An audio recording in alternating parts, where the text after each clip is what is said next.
El texto con el que iniciamos el estudio de la lección de esta semana es Apocalipsis 12:17. Entonces el dragón, dice, se llenó de ira contra la mujer. Se fue a hacer guerra contra el resto de su descendencia, los que guardan los mandamientos de Dios y tienen el testimonio de Jesucristo. Este es el texto que abre, que introduce al estudio de la lección que venimos desarrollando. Novena lección de este trimestre, que estamos hablando del gran conflicto. La lección de esta semana titula El fundamento del gobierno de Dios. Y vamos a presentar a continuación el bosquejo de este estudio, es decir, las ideas principales, el resumen de toda la lección, pero en un bosquejo, rescatando los puntos principales.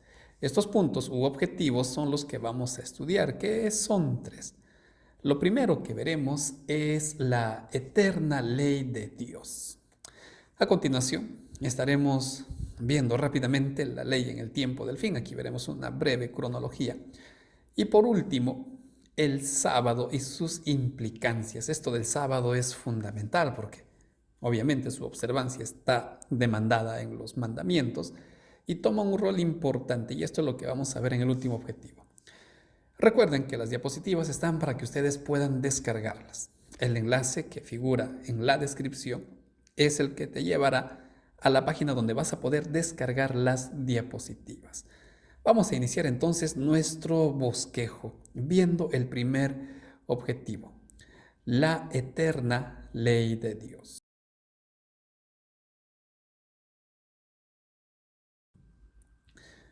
Cuando hablamos de la ley de Dios en este estudio estamos haciendo referencia a los 10 mandamientos. Es cierto que a los 5 libros que escribió Moisés solían llamarle la ley o la Torá, pero hay una gran diferencia entre los mandamientos que fueron dados por Dios, promulgados por Dios de una forma especial, ya sea desde la nube en el monte Sinaí, escritos en una tabla de piedra o guardadas en el arca del pacto, dotan de un carácter especial a los mandamientos, cosa que no tienen, por ejemplo, las leyes civiles, rituales, ceremoniales, leyes de salud, en fin.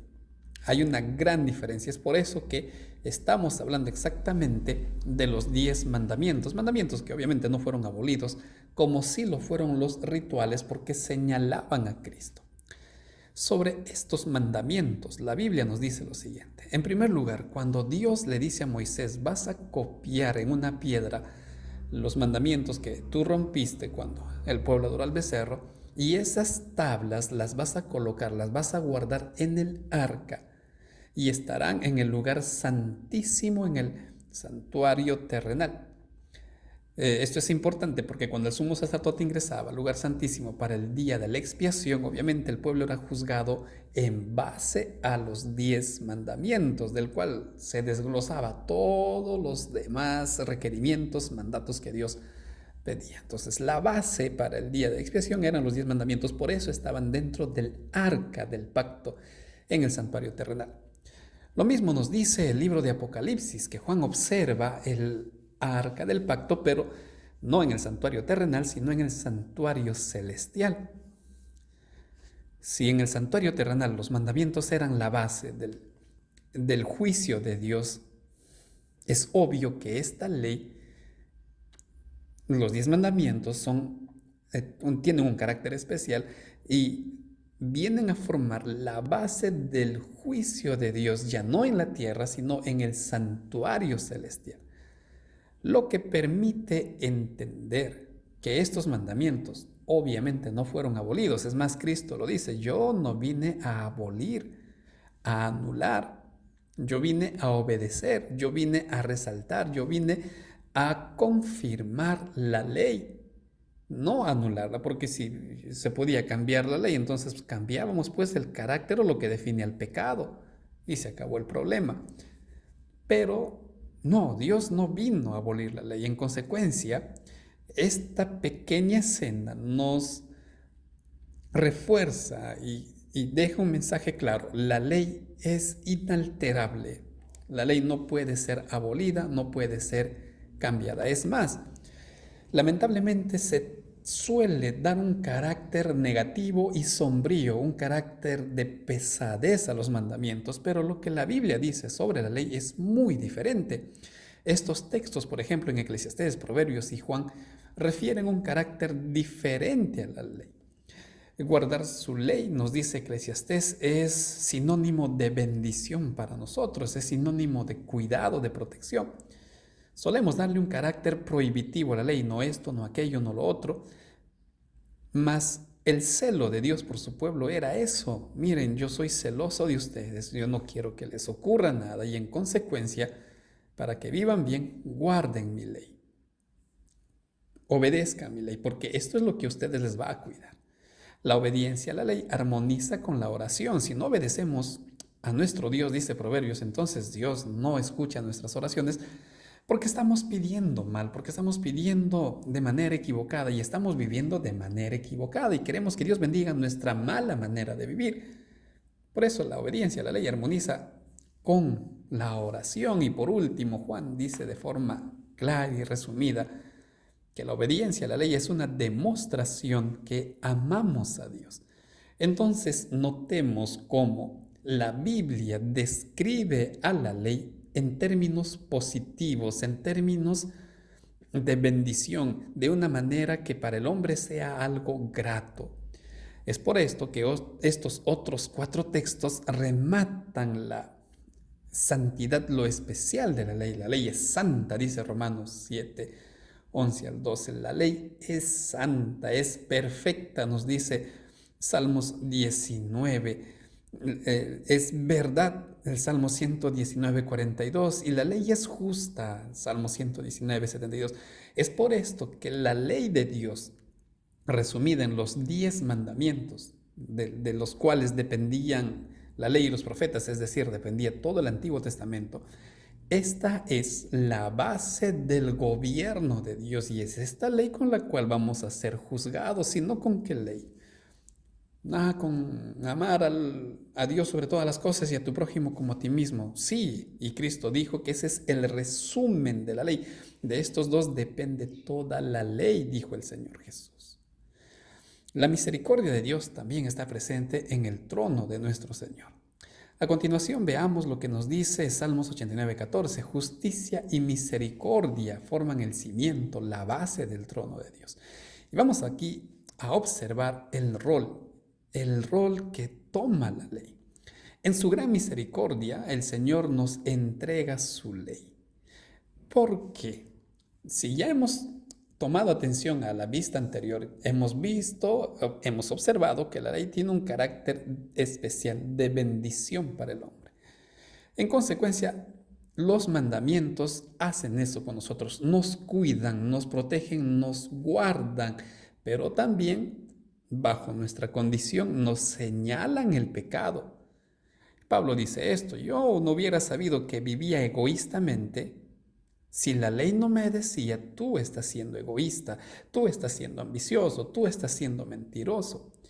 Entonces, la ley no solo es un cerco que protege al Hijo de Dios, también es un indicador que señala nuestras faltas y nuestros pecados. Y aquí, aparentemente, vamos a entrar en problemas.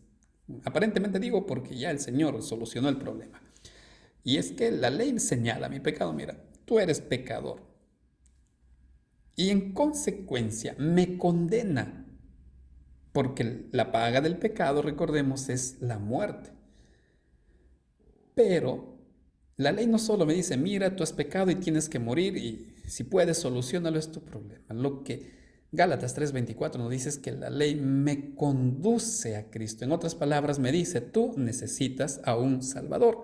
Tú necesitas a alguien que te sustituya. Y ese Salvador no es otro que nuestro Señor Jesús. En consecuencia, cuando la ley me muestra mi pecado, la ley que Dios en su misericordia me dio, me señala mi pecado y me dice, mira, si tú sigues en tu pecado, vas a morir. Yo acudo a Cristo y acepto la salvación que da Cristo, pero la acepto por gracia. Yo no le puedo decir a Cristo, mira, Señor, aquí está tu ley y solo he roto un mandamiento, pero tengo 9 a favor, así es que me tienes que salvar. Tú ni yo podemos hacer eso. Solo tenemos que ir a Cristo y decir, mira, Señor, fallé, pequé, me equivoqué. Y necesito tu perdón, necesito que me limpies, necesito que me perdones. Eso es aceptar la salvación por gracia, la salvación por fe. Cuando yo acepto el perdón de Dios, cuando tú, querido amigo, recibes la bendición del perdón de Dios, entonces ocurren dos cosas acá. Primero, es Dios, es Cristo, quien nos ayudará, quien te ayudará a guardar su ley. Esto como parte del proceso de santificación. Pablo dice que Cristo no solo tiene poder para perdonar, también tiene poder para que nosotros podamos vencer al pecado, podamos triunfar sobre el pecado. Y esto es el proceso de santificación. No es suficiente decir yo creo en Dios y vivo como quiero y vivo a mi manera. No, la Biblia jamás enseñó eso. Lo que la Biblia nos señala claramente es que Dios sí puede ayudarnos a vivir de acuerdo a su voluntad y podemos vencer el pecado. Y en segundo lugar, Cristo se presenta como nuestro sustituto ante el Padre.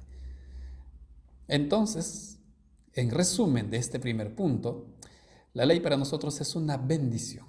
La ley para nosotros es un gran don que Dios nos ha dado porque nos cuida y al mismo tiempo nos dice, nos muestra nuestra necesidad. Y es por eso que Salmos escribe acertadamente que justicia y misericordia vienen a formar el trono de nuestro Dios. Vamos a pasar ahora a nuestro próximo objetivo.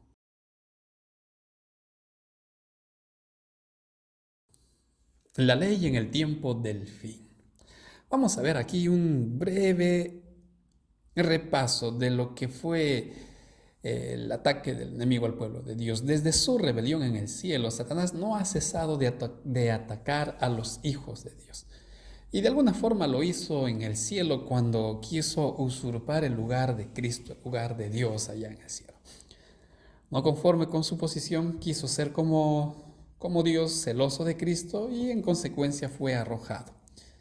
Cuando Dios crea el mundo, Lucifer viene a este mundo ya no como ángel, sino como Satanás, y se propone y logra engañar a Eva, seducir a Adán y los hace caer. Entonces Satanás no solo fue echado del cielo y quedó de brazos cruzados, bueno, vamos a ver qué ocurre, no. Él vino a este mundo y comenzó a atacar, comenzó a luchar contra Dios y contra sus hijos, porque sabe que al hacer daño a sus hijos también hará daño a nuestro Señor, es decir, los lastimará. Al pueblo de Israel atacó incontables veces, no solo de manera física, sino también de manera espiritual. Los sedujo, los engañó. Y así, a lo largo de la historia, Satanás vino atacando. Cuando nació el Señor Jesús, dice Apocalipsis 12, el dragón abrió su boca y quiso destruir al hijo de la mujer. Pero obviamente no pudo hacer. A través de el rey Herodes, Satanás intentó matar al niño Jesús. Lamentablemente muchos inocentes murieron a consecuencia del espíritu diabólico que tuvo Herodes en aquella ocasión. Luego la historia continúa y se ve un ataque cruel y feroz a la iglesia, al pueblo de Dios durante 1260 años, punto que ya estudiamos anteriormente y que está simbolizado por el ataque del dragón a la mujer por 1260 días. Y así vamos con este repaso de cómo el enemigo va atacando al pueblo de Dios. Y finalmente Apocalipsis 12:17 refiere algo que a lo largo de esta línea que tuvo altibajos y muchos caminos, el enemigo siempre ha tenido en la mira al pueblo de Dios. Siempre. Él también tuvo su linaje, a lo cual la Biblia los llama como los hijos de los hombres, mientras que al linaje, al pueblo de Dios, los llamó los hijos de Dios. Y ya en el tiempo del fin, dice Apocalipsis 12:17, el texto que leímos al inicio, Satanás atacará al remanente. ¿Y qué de especial tiene este remanente? De acuerdo a este versículo, dos cosas. Número 1, tiene la fe de Cristo. Y número 2, guardan los mandamientos de Dios. Entonces notemos, queridos amigos, que Satanás a lo largo de la historia atacó al pueblo, pero también atacó a la ley de Dios desde el cielo cuando se revela y tilda a Dios de tirano, de injusto. y fue desvirtuando el carácter de Dios. La lección explicaba que la ley refleja también el carácter de Dios y al hacerlo obviamente atacó a la ley de Dios. Y ya en el tiempo del fin, el ataque a la ley será intenso. Buscará que los hombres no obedezcan la ley de Dios y va a proponer un sinfín de teorías, ya sea desde los propios cristianos, ya sea desde esferas de la misma iglesia que quieran menoscabar el carácter de la ley, o también desde posturas, ya sean filosóficas, posturas académicas, científicas. Lo que Satanás procura es que simplemente el hombre diga: esa ley no sirve, es obsoleta, no ayuda, ya quedó en el pasado si es que alguna vez tuvo valor. Y lamentablemente está consiguiendo. Entonces, para terminar este segundo punto, dos aspectos que resaltar. Satanás siempre atacó y atacará la ley de Dios. Y en segundo lugar, el remanente, el pueblo fiel de Dios, es aquel pueblo que guarda sus mandamientos. Para terminar, notemos que debajo de la figura de la mujer y el dragón, donde está la iglesia, hay una línea que va para abajo. Esta línea no es accidental, por si acaso. Y es que esta mujer, tristemente, que tiempo atrás era una iglesia pura, lamentablemente se termina corrompiendo. Y eso no estoy seguro si la lección lo verá, pero aparece tristemente en Apocalipsis 17. Por eso, esta línea toma otro rumbo. Cerramos nuestro segundo objetivo y entramos al tercer y último objetivo de este estudio.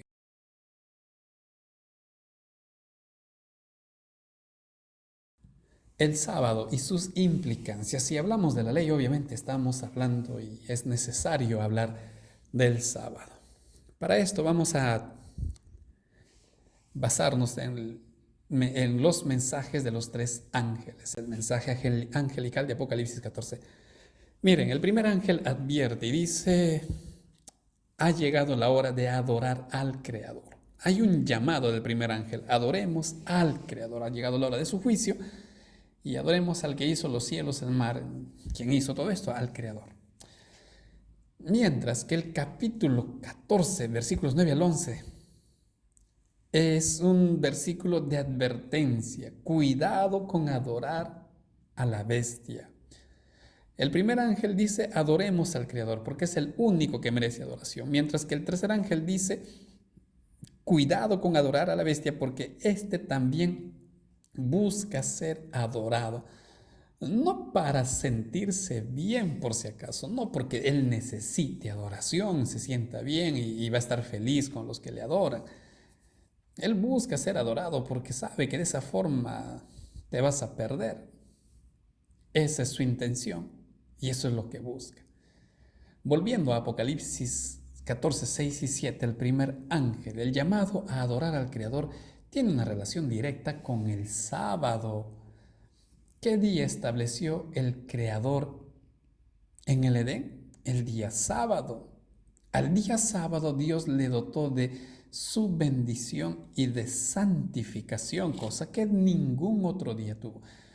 Es insensato, es fatuo creer que el sábado tiene su origen con el pueblo judío, que el sábado tiene su origen en eventos astronómicos. Si yo creo en la Biblia, entonces yo creo lo que dice el libro de Génesis. Y el libro de Génesis me dice que la semana tuvo su origen en la creación y que el sábado es el sello de la semana, el cierre de la semana creadora, y en consecuencia es el día especial que Dios separó desde la creación. Es por eso que al guardar el sábado, yo recuerdo estas dos cosas que están en Éxodo 20 y en Deuteronomio 5, que yo soy creación de Dios, que pertenezco a Dios porque Él me creó. Él es mi creador, Él es mi Señor, pero también es mi Redentor. Estos dos mensajes encierra el sábado. Éxodo 20, Dios te creó, guarda el sábado. Deuteronomio 5, Dios no solo te creó, también te rescató, guarda el sábado. Cuando tú y yo guardamos el sábado, querido amigo, lo que estamos recordando es esto, que somos creación de Dios y somos rescatados por Dios. Le pertenecemos. Y también esto es una muestra del amor de Dios. Dios nos creó por amor. Dios nos creó para que seamos felices, pero con Él. Lamentablemente el pecado nos separa de Dios, pero nos rescató y eso es lo que recordamos cada vez que nosotros guardamos el día sábado. Por otro lado, al hacerlo yo estoy adorando a Dios el día que Él señaló desde la cruz. Y estoy haciendo lo que pide su voluntad, no lo que yo quiero, no lo que el hombre quiere, sino lo que Dios demanda. Ante esto, Satanás promoverá toda clase de engaños para confundir al hombre y menospreciar al día sábado. Lo más común dentro del círculo religioso, pues, que el día domingo es ahora el día de reposo. Una minoría dice, no importa el día, lo importante es que adores a Dios en cualquier momento, no solo el sábado. Y la gran mayoría dice que es el domingo en homenaje a su resurrección, porque así lo enseña la tradición, porque eso dice el Nuevo Testamento, que obviamente no lo dice, pero eso es lo que enseña. Sin embargo, el sábado tiene ese carácter santo en todo el Antiguo y en el Nuevo Testamento. En consecuencia, Satanás va a buscar la manera, los métodos para que tú y yo dejemos de guardar, de observar el día sábado.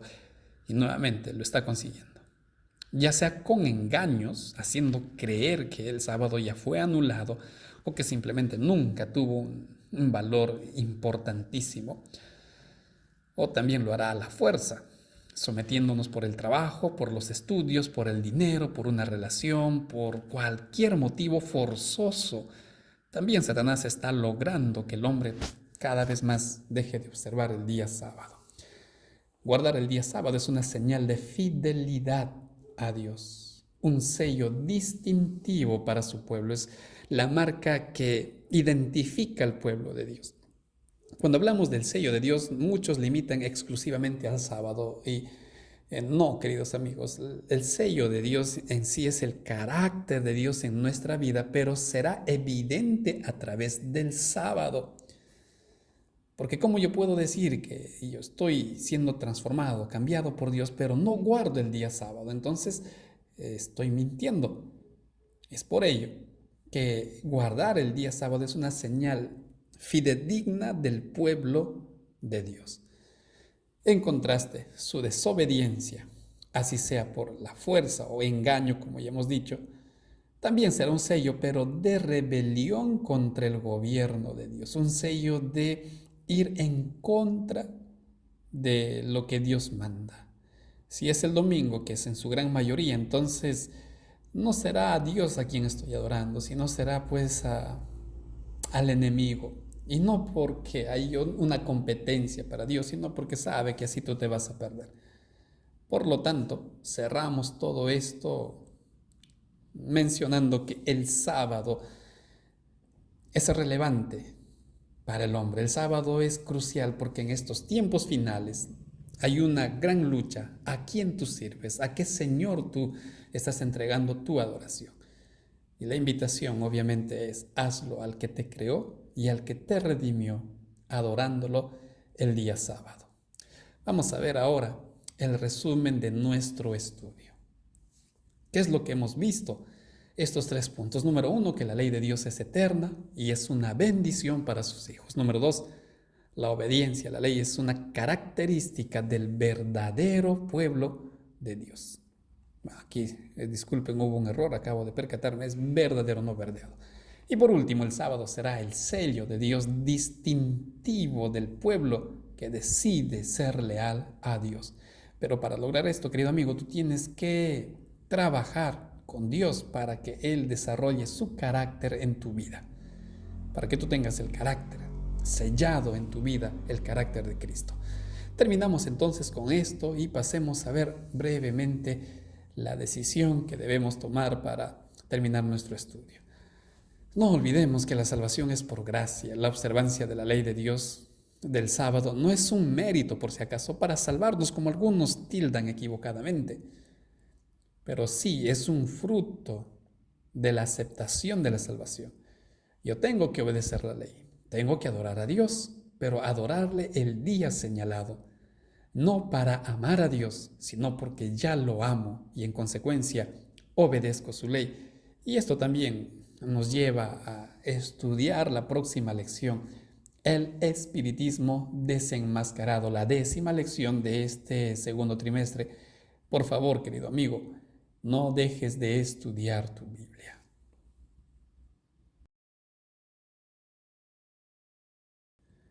Cerramos así este breve bosquejo de esta lección, un poquito amplia quizá en comparación a materiales anteriores, pero de todas maneras espero que este material sea útil para cada uno de ustedes.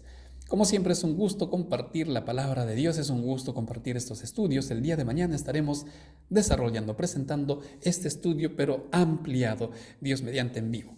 Ya estaré publicando el anuncio correspondiente. Ha sido un gusto, que Dios los bendiga. Por ahora me despido con el deseo, como siempre, de encontrarnos la próxima semana. Muchas bendiciones a todos, un abrazo.